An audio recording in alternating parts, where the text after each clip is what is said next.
ഇന്ന് രാവിലെ നേരത്തെ ശ്രീജേട്ട് എഴുന്നേറ്റ് കുളിച്ച് വിളക്ക് വയ്ക്കിട്ട് ഞാൻ കുളിക്കാൻ തലനിറയെ എണ്ണ തേച്ചിട്ടുണ്ട്. അച്ചുമോനും ശ്രീജേന്റെ കൂടെ വിടാണ് കേട്ടോ, ചോറൊക്കെ കൊടുത്തിട്ട്. പാർമോൾ ഇവിടെ ഇല്ല, എൻ്റെ വീട്ടിലേക്ക് പോയിരിക്കുകയാണ് കേട്ടോ. അപ്പോൾ അവരിന്ന് ഇവിടെ അടുത്തുള്ള അമ്പലത്തിലേക്ക് വന്നിട്ടുണ്ടായിരുന്നു. അപ്പോൾ അത് നമ്മുടെ കടയിലേക്ക് വന്നിട്ടുണ്ടായിരുന്നു കേട്ടോ. അപ്പോൾ ഒരുപാട് പേര് എൻ്റെ കിച്ചുമോൻ്റെ വിശേഷങ്ങൾ ചോദിച്ചു. അപ്പോൾ ഞാൻ കിച്ചുമോനെ കാണിച്ചു തരാം കേട്ടോ. അങ്ങനെ ചായ ഒക്കെ മേടിച്ചു കേട്ടോ കടയിലേക്ക്.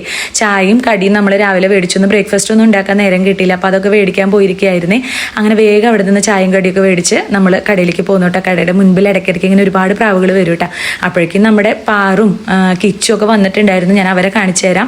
ശ്രീജേട്ട് അതിൻ്റെ ഇടയിൽ ഇവിടെ പച്ചക്കറിയൊക്കെ ഇടുന്ന തിരക്കിലാണ് കേട്ടോ.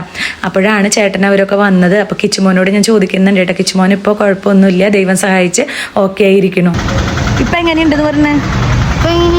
നിന്നോട് ഓക്കെ എന്ന് പറയും.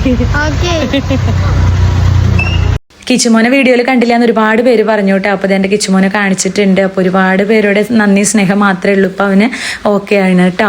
അപ്പോൾ എന്തായാലും പാറുമോൾ അവരുടെ കൂടെ മുളയത്തേക്ക് തന്നെ പോവാണ്. അപ്പോൾ കുറച്ച് കഴിഞ്ഞിട്ട് പിന്നെ പാറുവിനെ പോയി കൊണ്ടുവരാമെന്ന് വിചാരിച്ചു. കാരണം ഇടയ്ക്ക് കൂടുമ്പോൾ അവർ കളിച്ചോട്ടെ, കളിക്കുമ്പോൾ അവർക്ക് ഭയങ്കര ഹാപ്പിയാണല്ലോ. അല്ലെങ്കിൽ പിന്നെ പാറു ഇവിടെ ഒറ്റയ്ക്ക് ഇരിക്കണം, അവിടെയും അവർ മാത്രവും. അപ്പോൾ പിന്നെ ഇടയ്ക്ക് അവർ കളിക്കുമ്പോൾ അവരുടേതായ ഒരു സന്തോഷം. പാവ അച്ചുമോൻ എന്ന് എൻ്റെ കൂടെ തന്നെ. എനിക്ക് ഇടയ്ക്ക് ആലോചിക്കുമ്പോൾ ഒരു പാവം തോന്നിട്ടോ. കാരണം എങ്ങോട്ടും ഇല്ല, ഇടയ്ക്ക് മുടക്ക് കിട്ടുമ്പോഴൊക്കെ എൻ്റെ അച്ചുമോൻ കടയിലായിരിക്കും.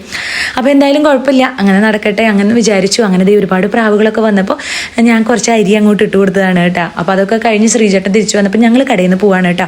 നമ്മുടെ പട്ടിക്കാട് നിന്ന് വരുമ്പോൾ കാണുന്ന മൊട്ടക്കുന്നാണ് കേട്ടോ. മഴക്കാരൊക്കെ ഉള്ളപ്പോൾ കാണാൻ എന്ത് ഭംഗിയാണെന്നറിയാം. അപ്പോൾ അതൊക്കെ കണ്ട് ആസ്വദിച്ച് പിന്നെ നമ്മൾ വീട്ടിലേക്ക് തിരിച്ചു പോന്നു.